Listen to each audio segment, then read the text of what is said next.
A fatal shooting in Minneapolis has absolutely exploded into a political firestorm, and it's pitting local and state governments against federal agencies. At the very heart of this is a massive conflict over who's in charge, who you can trust, and, well, two completely different versions of the truth. So let's break down what happened. First, let's just start with these stark, undisputed facts. A 37-year-old nurse, an American citizen, was shot and killed by federal agents right on a Minneapolis street. And these core facts right here, they set the incredibly high stakes for the conflicting stories that are about to unfold. All right, so Section 1, a fatal encounter in Minneapolis. Let's dig into the events that everyone seems to agree on. So the man at the center of all this is Alex Pretti. He was a 37-year-old U.S. citizen, a nurse from Illinois, and his death has sparked protests and some pretty intense political condemnation all across the country. Now, the shooting itself happened while federal agents were in the middle of arresting an undocumented man. Cell phone video shows that the fatal shot was fired during a tussle on the ground, a struggle involving Pretti and a Border Patrol agent. And it's right here, in this exact moment, that one single event just splinters into two totally different stories. Okay, so Section 2, let's look at the federal government's account. This is their official justification for why they use lethal force. So the Department of Homeland Security, or DHS, they claim that Alex Pretti was armed and was actively getting in the way of their operation. And to back this up, the agency really quickly posted a picture of a semi-automatic handgun to social media, saying it belonged to Pretti. And the official defense? Well, it was framed very, very clearly. DHS Secretary Kristi Noem said, quote, "This individual showed up to impede a law enforcement operation and assaulted our officers. They responded according to their training." The message they're sending is unmistakable. This was a standard, by-the-book response to what they saw as a direct threat. But, and this is a huge but, that is not how the city of Minneapolis saw it, not even close. The federal government's story was met with just an immediate and fierce backlash, both from the public and from politicians. And this slide right here, this really gets to the heart of the whole conflict. On one side, you have the federal claim. Pretti was armed and impeding them.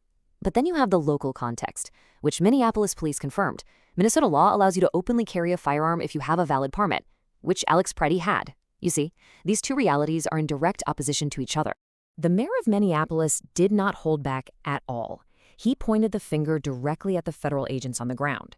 He said the chaos that we are seeing is caused directly by ICE. That's Immigration and Customs Enforcement, Border Control, and this federal administration.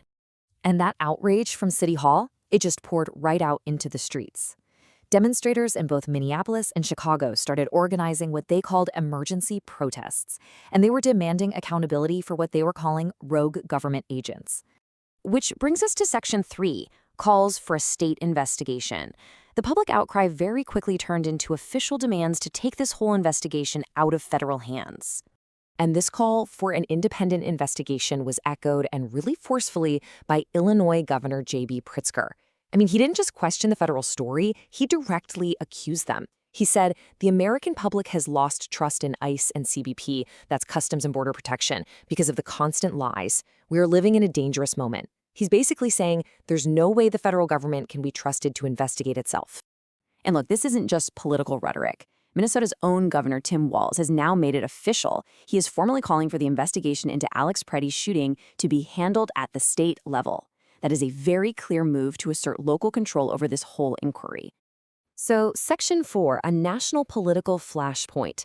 Because this incident, it did not stay local for long. It quickly escalated into a national political issue, and I mean reaching the highest levels of government. The conflict has now hit the floor of the U.S. Senate. Illinois Senator Dick Durbin is threatening to use the power of the purse, the money. He's declared, "I will not vote to fund the illegal DHS and ICE operations that terrorize Chicago, Minneapolis, and many other communities." This raises the stakes from a dispute over facts to a full-on battle over federal funding. So what does all this boil down to? Well, it's moved way beyond a single tragic event. It has now solidified into a set of very concrete political demands. First, a full investigation, but at the state level, not federal.